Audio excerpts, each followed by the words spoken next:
A very good morning to all our viewers outside there. Welcome to another edition of Acfim Talks. My name is Abel Esero and I'm going to be hosting this show today. We are going to be discussing about the parish development model, a review of the implementation and challenges. Today, before we proceed, I would like all our viewers and outside there to subscribe to our social media platforms.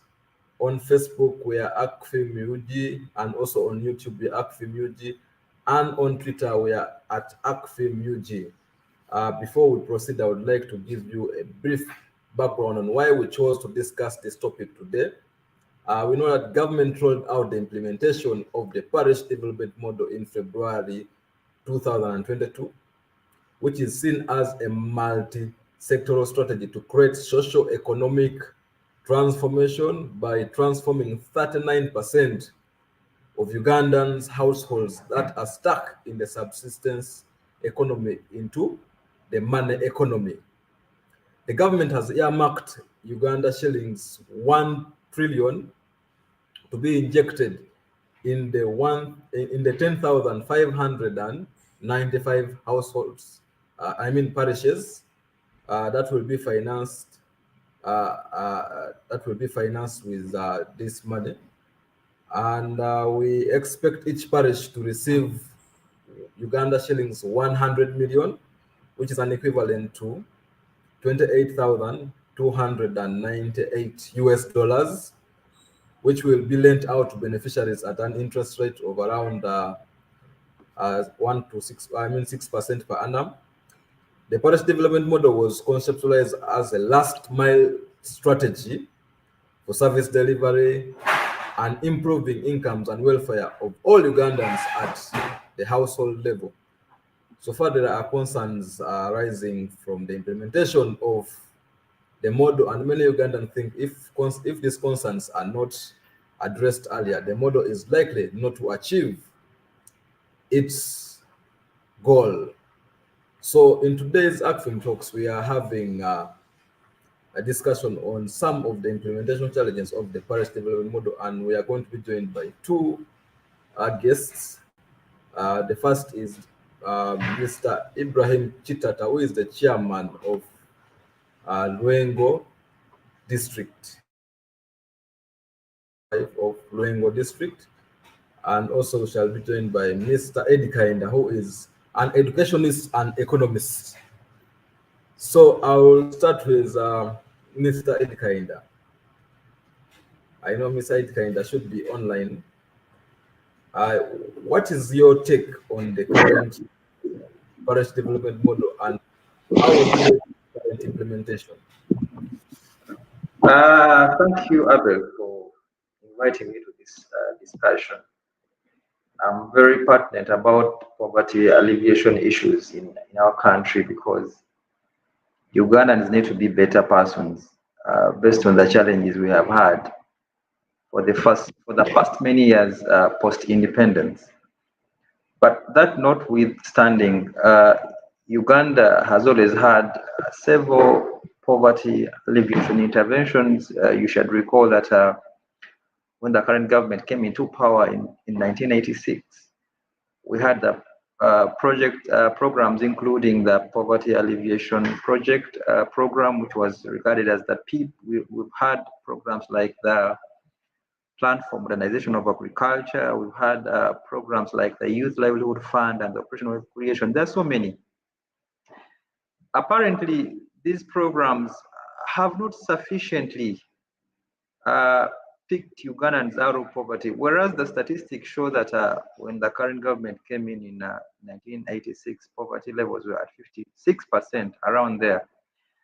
And as early as last year, 2021, they had dropped to around 19.5 to 20% there.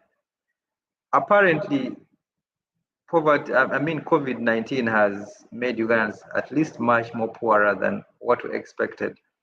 And as a result of COVID-19 and the challenges we have had in the previous poverty alleviation interventions, I think government crafted the parish development model as the last pin vehicle to pick Ugandans from poverty.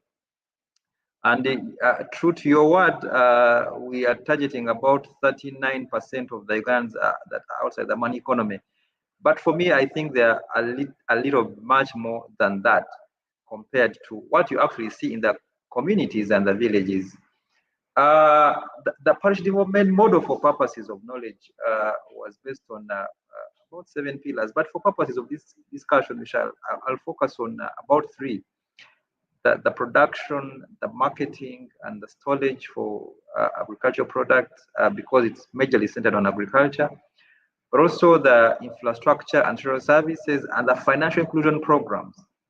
If you look at what is happening today, you could have a feeling that the design of the program wasn't all that thought out when they were trying to implement the project. But because you already see structural challenges in terms of design, in terms of mobilization, in terms of how money is being disbursed, in terms of the roles and responsibilities of the different stakeholders in the implementation programs, and in terms of recruitment of parish development committees and chiefs that have not been trained and whose capacity has not been enhanced to fit into the program, in terms of targeting of the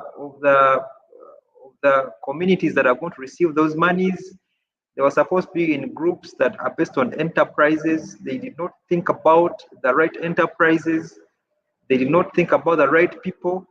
You should have seen the LC5 chairperson of Shenyi, for example, mentioning that the parish development model is not his thing in his district, because for him, he doesn't have people that are poor, people that are below the 39% the program is targeting, yet the district is receiving money. And more as recently as this month, the groups, the economic formations that were formed, started receiving money. You should recall that in around June, July this year, government disbursed the first monies to the parishes up to a tune of 17 million shillings. But apparently, about 6.5 million shillings has been received by the groups. So you wonder what happened to the rest of the monies and many other challenges. It's a bunch of challenges. I was on this platform defending the model. Now I seem to be eating my words that the model is disappointing me already. But we shall get to the discussion and see what happens. Thank you, Abel. Thank you so much, Eddie, for that background and giving us your thoughts on what you think so far, how rating the parish development model.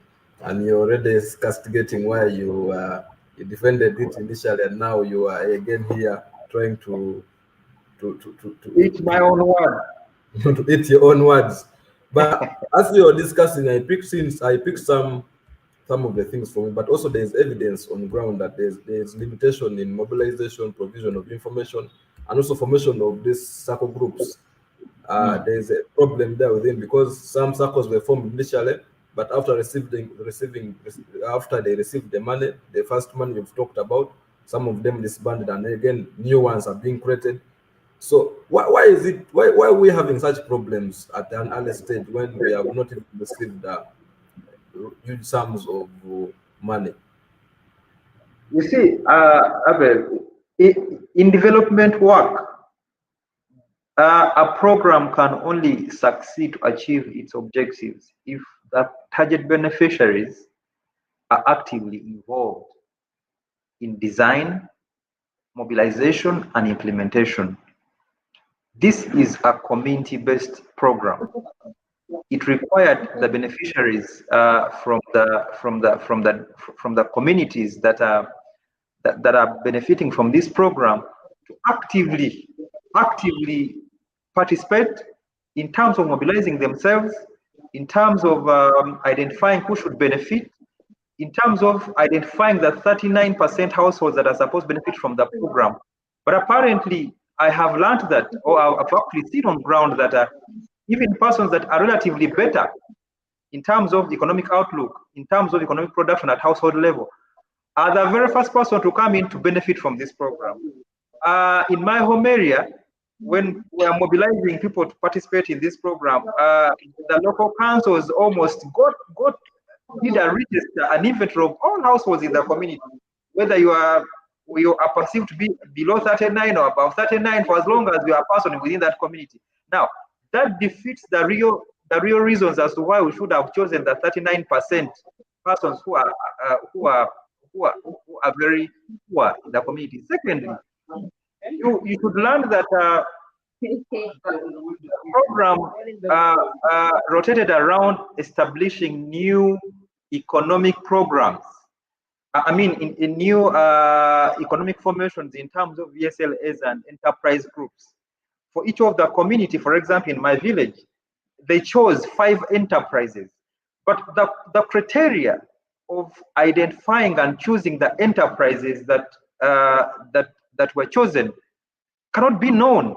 I could see the parish the parish chiefs or facilitators identifying randomly who wants to be in the goat program, who wants to be in the cattle enterprise, who wants to be in the piggery enterprise. I mean, without prior knowledge of what the households can handle, without prior knowledge of the experiences in handling such a kind of a thing. So you could see that this required prior arrangement, but also training. I can assure you that some of the groups have already gotten the money, but they cannot know what to use it for.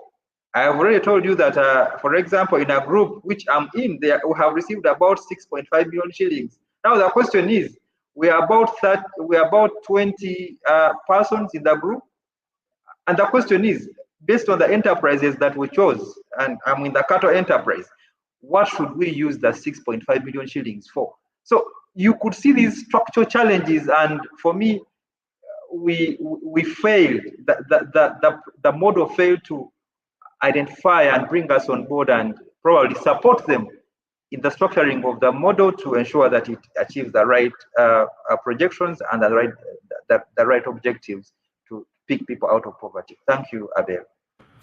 Before I bring in Honorable Chitata, I want to ask you, Eddie, you are in that group as an advisor or as a beneficiary of your... As a beneficiary. So are you outside the economy? My chairman, please welcome to the show, and I'm happy that I'm discussing this in the context of the area where I am, and with my chairman, who I respect so much. And I'm happy to be discussing these issues. Probably we should have to make this program better with your interventions. Yes. Thank you. Okay, Honorable Chitata, you're welcome, and you've just come in at the time when Eddie was sharing his views on how he's rating the parish development model, the current implementation, and some of the challenges he has observed on ground. So you, as one of the persons who is sharing, who is like the head of the district, Rengo, and I know Eddie has been sharing that the money that has been received so far is not so much in terms of does not resonate with what the people expected, because they are receiving little amounts of money, or this government has dispersed little amounts of money, which cannot be able to help some of those groups.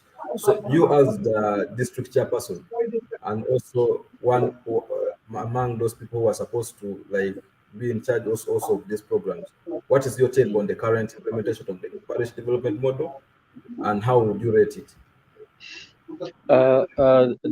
Thank you for hosting me on the show. I'm glad to be here to continue to be part of this intellectual discourse that is aimed at adding value to government programs in totality and the parish development model in particular. I'm Chitata Ibrahim, Chairman Royengo, District Local Government. I've had my brother making discussions. They are both factual and intellectual.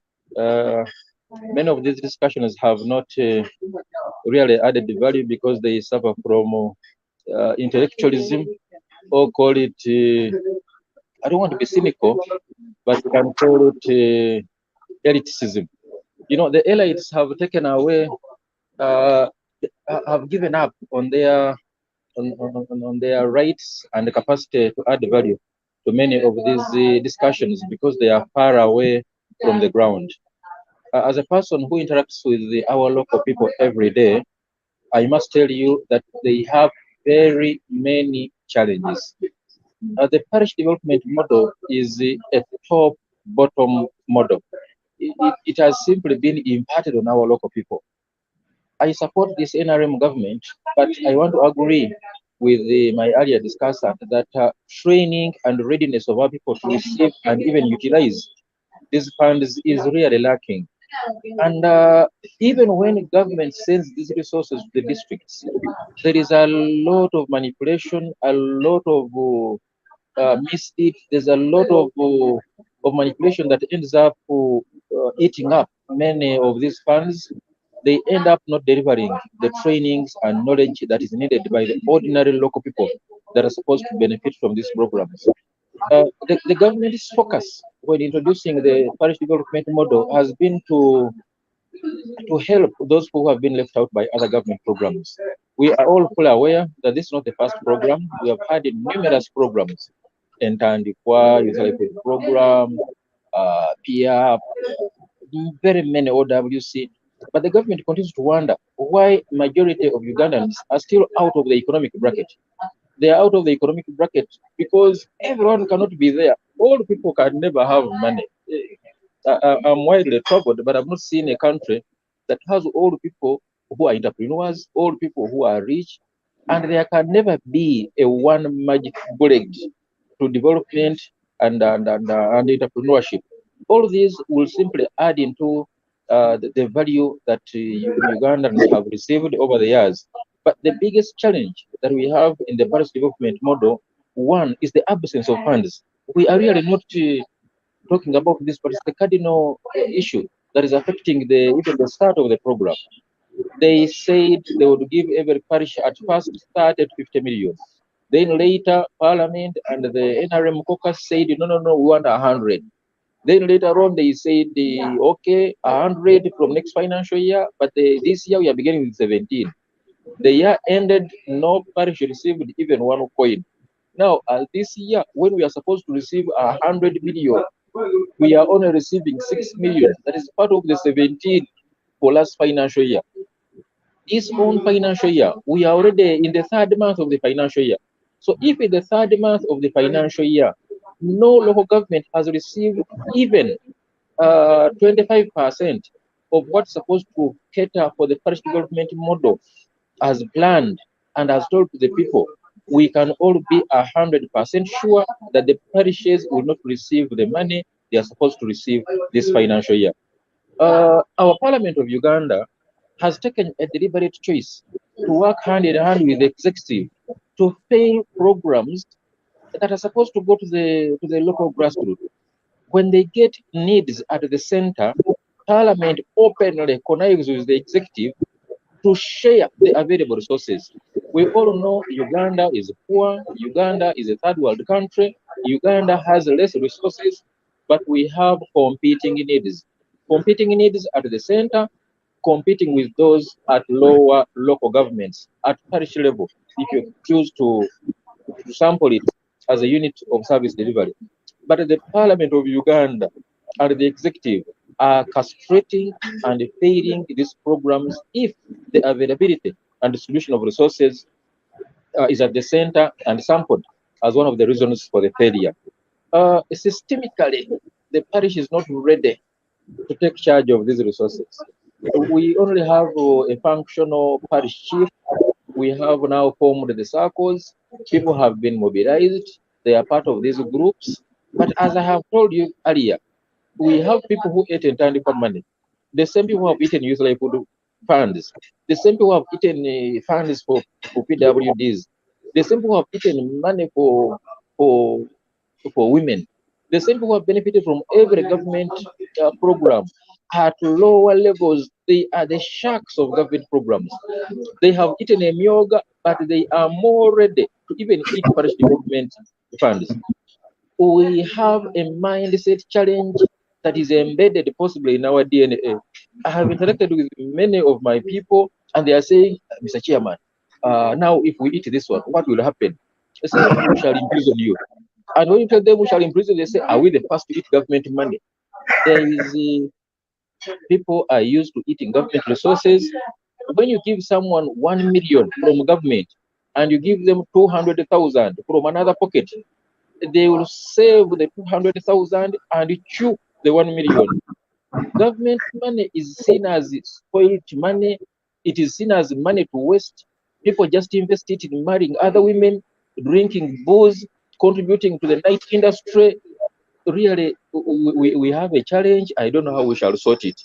And for us as politicians, sometimes we are between a rock and a hard place. You tell people the truth, you don't come back in the next election.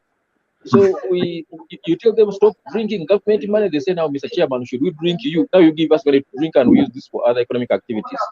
So that is within the DNA of our mindset. But then also we must appreciate that government is choosing to support agriculture using parish development model funds. But today, as we talk, agriculture is not performing well. We have had a prolonged drought. I personally have had to make investments, but they have not yielded anything because of a prolonged drought. The prolonged drought has put all prices of inputs up. You are unable to do anything because whatever was planned has been consumed by inflation, and the inflation that may even take us through the next cycle. We may go up to around the Feb when we still have these high commodity prices. We also have a challenge of fake drugs, fake seeds, fake inputs. You even wonder where UNBS is, you wonder where your government is. They just collect taxes and allow these fake inputs to come to Uganda. So these are some of the issues that systemically need to be looked at if we fundamentally want to use the PDM as a vehicle to transform our people. Short of that, it will simply be one of the other government programs. It will boom towards elections, and shortly after elections, it will die a natural death because of multiple organ failure.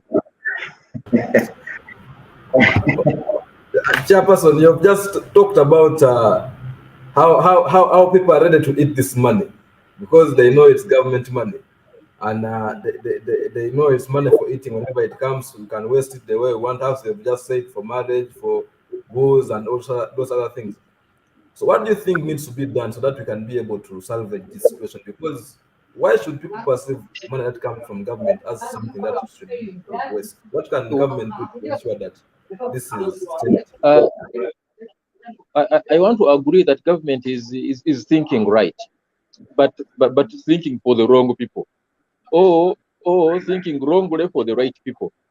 In our areas, you can support one big person, and that one big person, once they become stable, they can support very many others to also take off and earn a living. Government is taking a deliberate choice to invest this money in those who have never received the money. But people really, you cannot give someone money who has never gotten any money. Really, people are not used to eating, to using this money. They're not used to doing anything for themselves.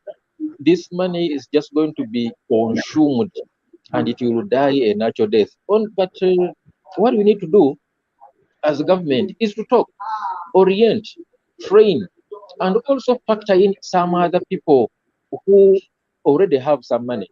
Government is saying this money is for the poorest of the poor, but really, how would you give someone food for others when themselves they are hungry?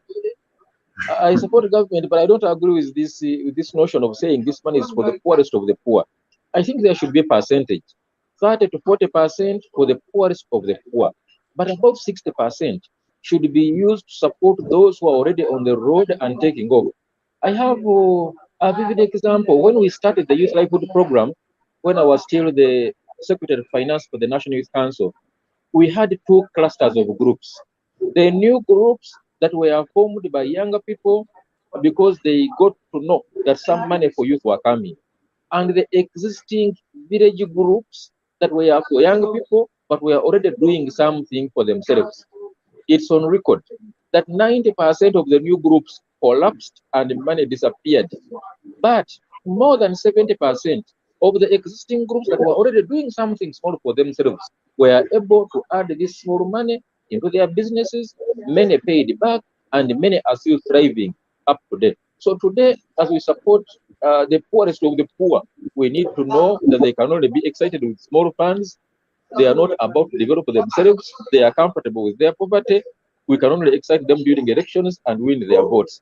But the economy can be pushed by supporting those who are already also doing something in order to move forward.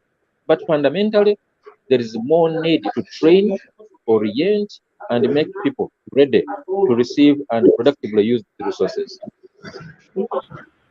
Thank you so much, Chairman. We are going to go for a brief break, then we shall return and continue Thank the you. discussion. Thank you.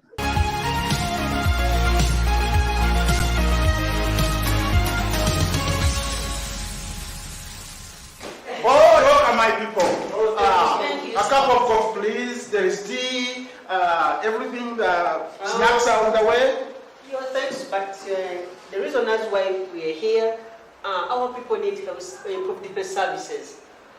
We at least need an ambulance at every center free. My sub-county is the forest. We used to depend on the former MP's vehicle, but when he lost his elections, he took away his vehicle. Of course. So what does that mean? Use your budget as a district to procure the ambulances. Oh, if I could, I would. But unfortunately, government operates differently. I'm saying, Chairperson, this is very serious and urgent. Yes. And why are they called local leaders then? Local government. You people, who sent you here? I know, of course. We are concerned citizens who are watching people dying every day. We've lost our beloved ones just because of poor health services. Something has to be done. You are right. Something has to be done, and very fast. Yes. That's transport for you. Go back. But All your concerns are taken care of. I will handle. But Have a Chairman, safe journey. Thank you so much. but this money seems to undermine our cause as to why we're here. No, don't misunderstand me. This is just transport, no strings attached. Chairman, we came here to discuss and find solution to our problems. But it seems you don't want to engage with us. Let's go and mobilize people, and you'll see how serious we are. Good citizens, let us always hold our leaders accountable. Leadership is a service, not a privilege. Contribute today at www.politicalfinanceafrica.org/donate.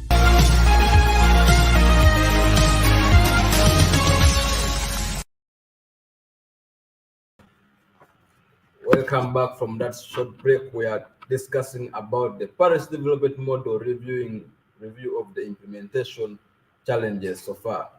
And I'm having two guests. I have the district chairperson OLC5 Burengo District, Mr. Ibrahim Chitata, and then also Mr. Eddie Kainda, who is an economist and educationist. Eddie, before we went for the break, Honorable Chitata was sharing how government has dispersed very little money for this program so far. Initially, we knew that in the previous financial that has just closed, they were supposed to send to each parish about 17 million. And then also this new financial year, which is 2020 to 2023, they were supposed to send 100 million to each, almost 100 million to each parish.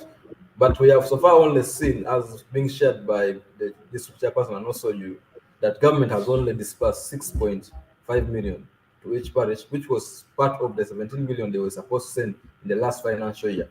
So you as an economist are in this arena of Uganda.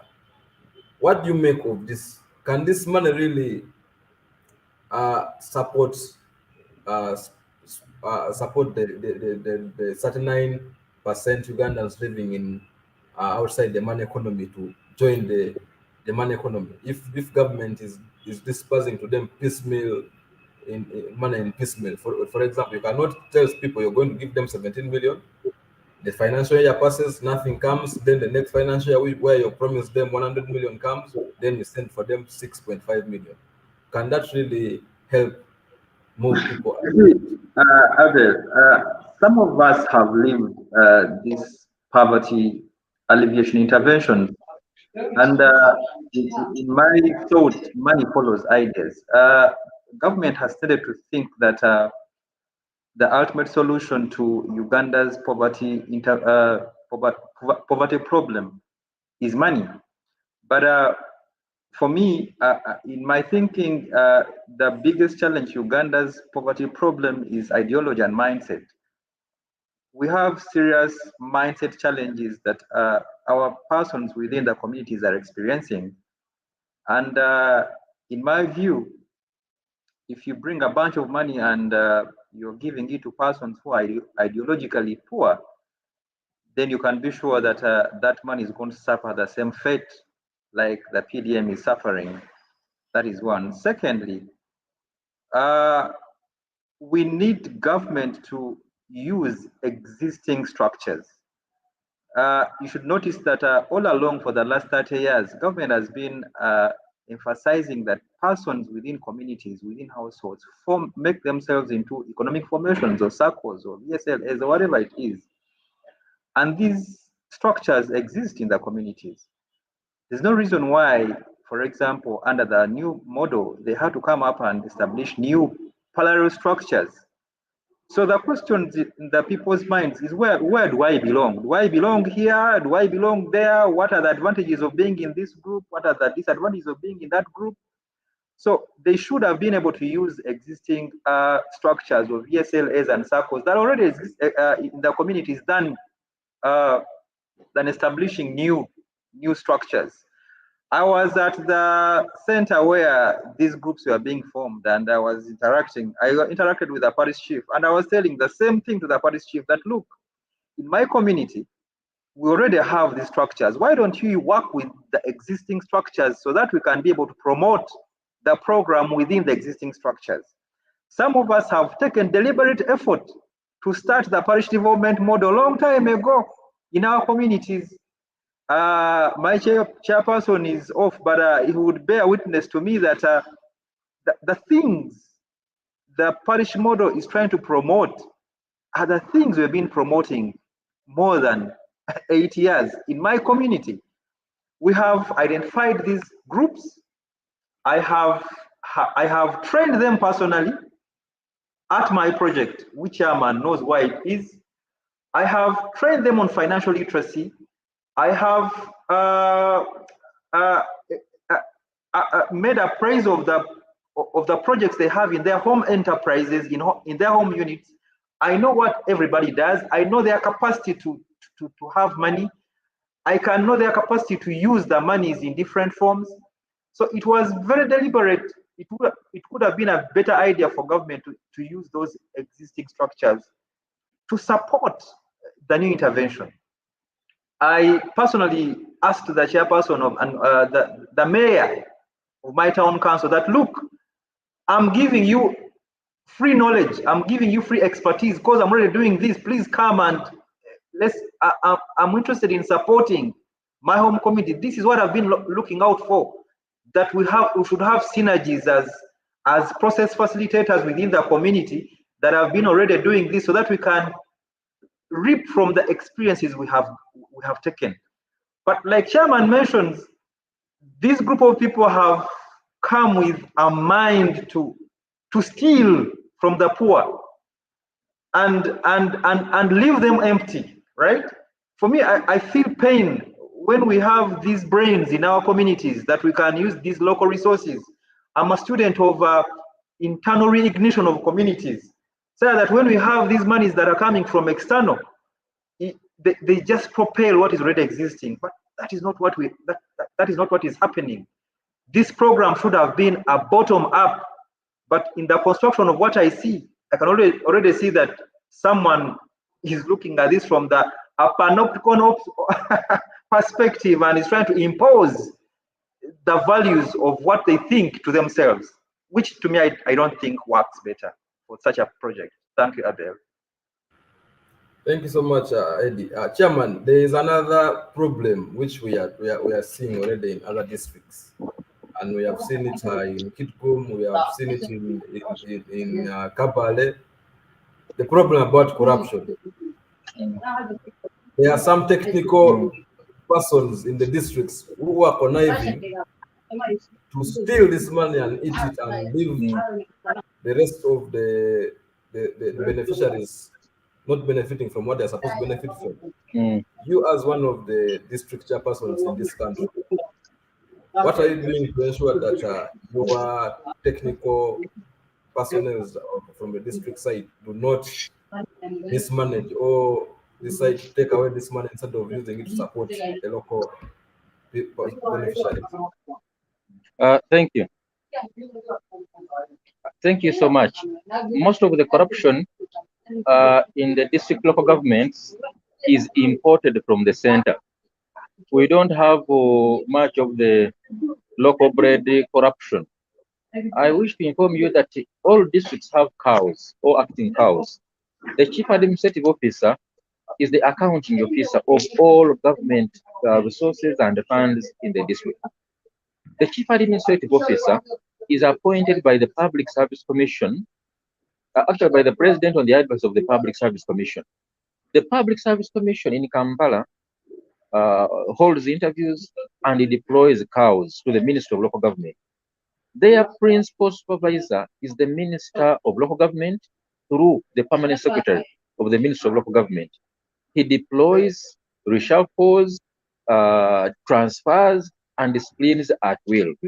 The district local governments have literally 10 to 20% of power over cow. Cows wield these resources. There is no corruption that can happen in any district without the complacency, direct commission or omission by the chief administrative officer. And this is from the center. When I hear them saying corruption in local governments, I just look at them and even laugh at them. This corruption is exported from the center to the local governments. And this is the sad reality. Whereas our people are generically corrupt, they can even eat what is meant for them. You tell someone this is your lunch, you give it to him at 10 a.m., he will eat it at 11, knowing very well time for lunch is at 1:30. So people are generically corrupt. This is the big problem. We shall have to find another way how to deal with it. But when it comes to government resources, the technocrats in the top management of the district sit and siphon this money and allocate it to where they will benefit from it more. So our ordinary local people who don't have access to top management, and we have a problem of councillors. Many of our councillors, I don't want to call them P7 graduates, but I can say they don't have capacity to comprehend these documents. They are too many, too big, in too big English. It leaves really our people linked from planning because they are representatives. Actually, not representatives, but also need representation when it comes to taking the issues of the local people to the decision-making table at local government. So the cycle of corruption can only be stopped by an active leadership that knows what it's doing. The office of the RDC being proactive. What is being done in Morocco, in Kitgum, Gulu, and Mitoma? Really, that is post. This is just a post-mortem. It doesn't help securing and saving the funds of the local people. We need proactive actions from other players in the local government. For example, the office of the chairman and councillors. The office of the RDC needs to be proactive. They need to be part of the planning. Our local people need more information about what is being planned and what is going to do, so that they can be able to use this information to follow up and track these resources when they come. But the quietness that happens in districts when the funds come really have left these funds in the hands of those who want to siphon them. And fortunately or unfortunately enough, the office of the Auditor General and our auditors in the districts connive and work with these public servants to siphon the money or even conceal what has been siphoned. So the problem is really big than meets the eye. But what we need to do as leaders is do our part. Talk, monitor, give information, and say the truth the way it is, we are sure the truth can set us free. But what happened in the Chitugum and the Mitoma, I'm sure some whistleblowers chose to blow it out. But I'm sure more than 60 or 70% of districts have the same problem. But in other districts, it's being kept under the carpet, it's being smoothened and hidden until people forget about it. And this is a very sad irony that is affecting most government programs in the district. Thank you, Chairman. Eddie, Chairman has just talked about the issue of capacity gaps among the councillors who are part of this. And we also, you read the report from NGO Forum. It also highlighted about the infrastructure gap among some of the parish chiefs whom government recruited don't have offices where they operate from. So when we have such gaps, can they really help us, help the program thrive to meet its goal, or it's just something that won't see the light of the day? You see, Abel, and I want Chairman to take this on. There is a deliberate lack of synergy with existing structures, especially in the private sector and the non-state institutions. Because the non-state and the private sector are hands-on. We are in the community and we know the challenges of the community. We are willing to support government, because if I'm living in Luyembe, where Chairman knows, and is living in Katuguro, where Chairman comes from, there's no reason why you should see your people in the same area and you're well off.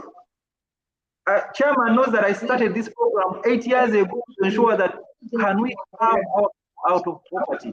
I remember, Chairman, I came to your office and I was a very big fan of the PDM when I heard of it. And I personally went to the Chairman's office to ask him, can I support the training of councillors? Can I support the training of parish chiefs? I don't need money because I'm doing it for free. I've invested a lot of money in development of these communities. I can still do it.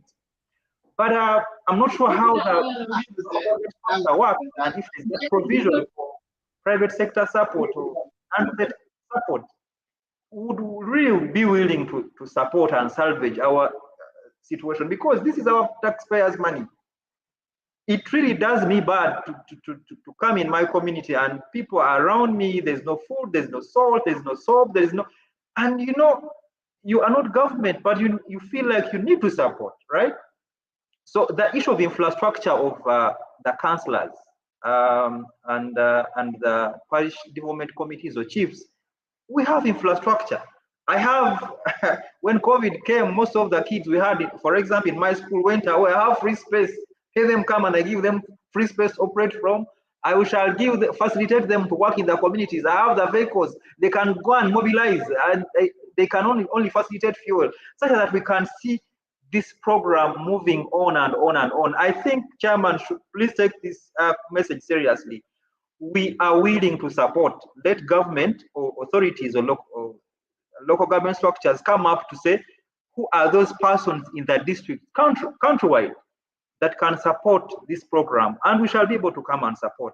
Otherwise, we also feel bad to see a whole government program that is designed well comes to a collapse. Secondly, if we cannot identify synergies within the households, let us identify those persons that have taken off within those communities and support them, produce at a large scale, so they can be able to give casual jobs, casual labor, support here and there, as we build capacity experiential centers. At my facility, I have identified experiential centers in goat rearing, in cattle rearing, in skills development for the youth. The intent was, how can we mobilize these home enterprises, home persons, household heads and youth, to come and learn from experience and go and implement. Otherwise, like Chairman mentions, there is no way you can give $1 million shillings to your fellow in Katuro to say, go and start an enterprise. The person has never gotten 50,000 shillings in his pocket. That money will either be wasted or eaten like nothing. So the issue of experience and capacity is critical in ensuring that we can salvage this good project that the government has started. Abel, to you. Thank you so much, Eddie. Chairman, I want to bring you now. There is an issue also which people have raised and they are thinking of the lack of coordination between the political leaders and the technical officers in the implementation of this program. For example, during the selection of the beneficiaries and what some beneficiaries and some districts were complaining that the politicians were ignored. It was more of the technical personnel or officers trying selecting the beneficiaries, and they would select people even they don't understand whether they are poor or not poor. They would all put them in those enterprises. So that's why we see some of them are now colluding to eat that money because they know the persons they selected, and that's why we are seeing a lot of corruption. So are we having such challenges also in your district, and is that something we are facing in other districts when you interact with other district chairpersons? The lack of coordination between the political wing and then the technical wing. It is important to note, as I repeat, I already talked about it, that this is not the first program that has a similar operational nature that is being implemented in our districts and lower local governments. We have had similar programs implemented by the same technical staff in the same communities. There is like the same way you see cartels at national level. We have cartels at district level. We have cartels at sub-county level. We have cartels at parish level.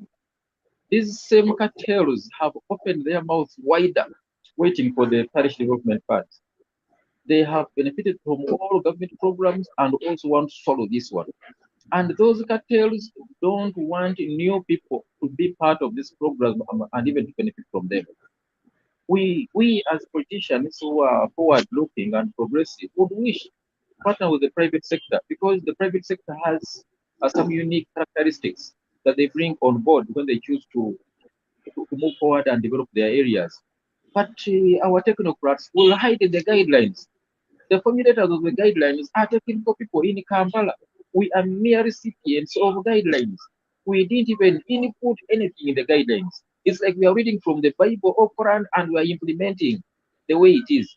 So when you say now we need to synergize and work with the private sector, say, Mr. Chairman, we need to go back to the center to amend those guidelines.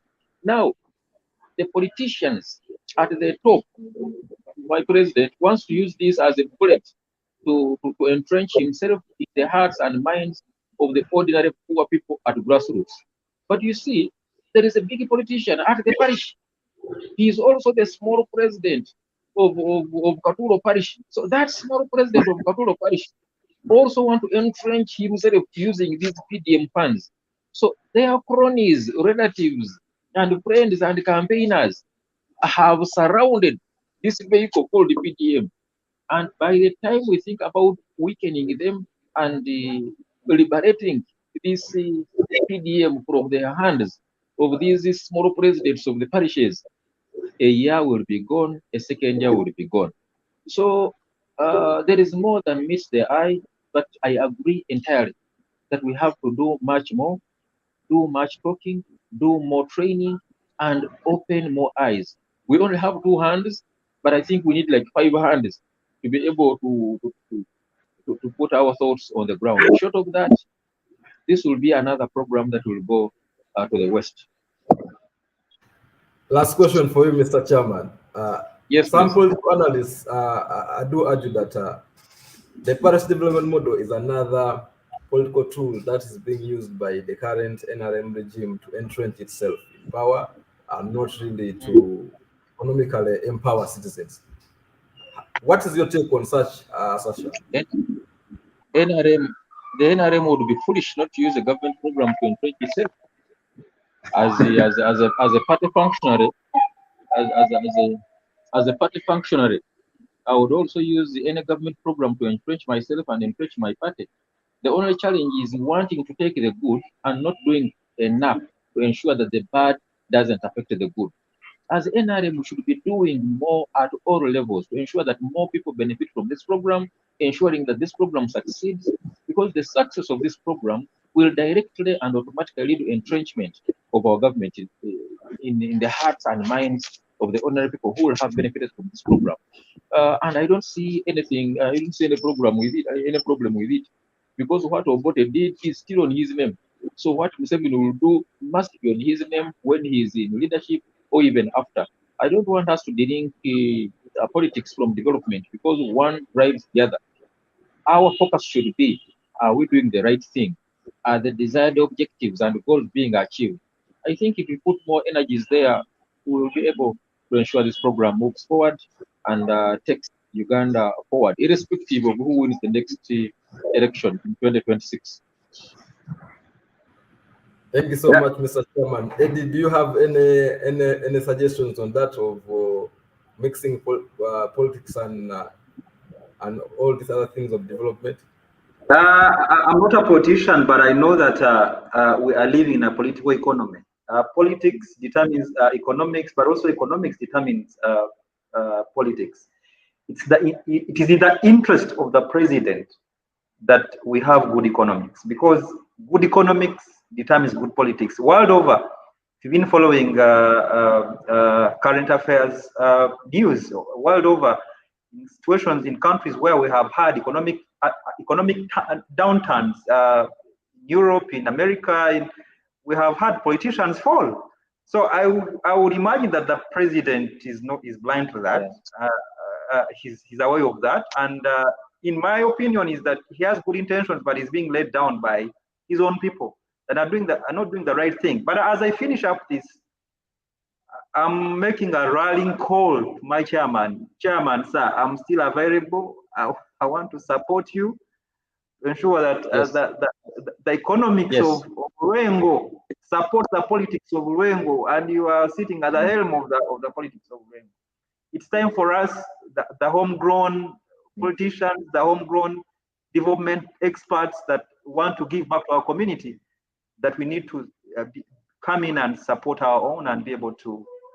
The reason why I specifically, and I've told you this, went back to my communities, is to see that the generations that are coming after us do not find the same problems we found in Luyembe, in Katulo, in Chad, in Kasambia, in Rwebidari. You know, the challenges are so many. We need to use internal synergies and see how the government shall always find us there, but let us have our homegrown solutions that can help us to be better citizens of our Luengo district. I want to thank you so much, and I want to thank you, Chairman, for having accepted to be part of this discussion. Thank you, Abel. Thank you so much, Eddie and Chairman. Our time is fast spent, so I would like to give each of you about 2 minutes to conclude. I will start with you, Mr. Eddie. Yeah, I've already given my concluding remarks, and in the concluding remarks, if I have to repeat, it's for Chairman to ensure that we work together and be able to raise capacity of our people to be better citizens economically. Thank you, Abel. Thank you, Eddie. Honorable Chitata, your concluding remarks? Thank you, pleased and happy to have had this opportunity to share what we know and are doing with this program. We welcome all advice, and my arms are open. I will see that we work with the private sector to ensure that we do better, because we are all not comfortable with whatever is going on around us. And the first step to doing better is the understanding where you are right now. I'm sure through these interactions, we continue to understand better what we are going through and can plan better and implement better for God and my country. Thank you so much, Honorable Chitata. Thank you so much, Eddie, for accepting to be hosted in this show today.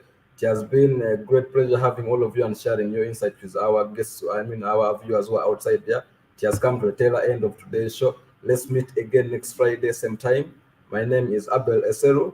But we urge all those people who are supporting government programs, please, let's support the government program to succeed. Let's not eat the money and leave our beneficiaries not benefiting from what they're supposed to benefit from. Thank you.